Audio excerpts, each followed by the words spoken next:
আজ অনেক দিন পর হাঁটতে বেরোলাম। হাঁটতে হাঁটতে চলে গেলাম বাজারে। আমাদের বাড়ির সামনেই বাজার, বেরোনো হয় না, তাই বাজারে ঢোকাও হয় না। আজকে সময় সুযোগ পেয়ে বাজারে ঢুকে গেলাম। দেখো চারিদিকে সবুজ সবুজ। এই শীতকালের বাজারগুলো কিন্তু দেখতে দারুণ, টাটকা সবজি, মাছগুলো দেখো কি সুন্দর টাটকা ঝকঝকে মাছ। আজকে বাজারের দরটা দেখলাম একটু কমেছে, শাকপালাগুলো দেখলাম একটু কম আছে। মাছের দামটা তুলনামূলকভাবে অন্যান্য দিনের থেকে আজ একটু কম। ভালো লাগলো বাজার করতে। আমি ঠিক প্রস্তুতি নিয়ে বাজারে যাইনি, খুব অল্প পয়সাই ছিল আমার হাতে, সেই পয়সা দিয়ে আমি দুরকম মাছ কিনে নিলাম আর অল্প কিছু সবজিও নিয়ে নিয়েছি।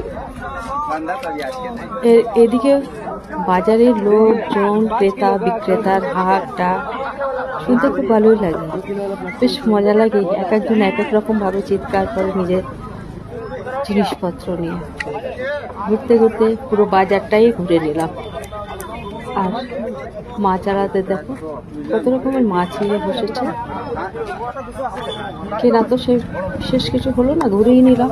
মন ভরে ঘুরে দুরকম মাছ নিয়ে আমি বাড়ি চলে এলাম। দেখো দুরকমের মাছ কিনেছি, কি সুন্দর টাটকা মাছ।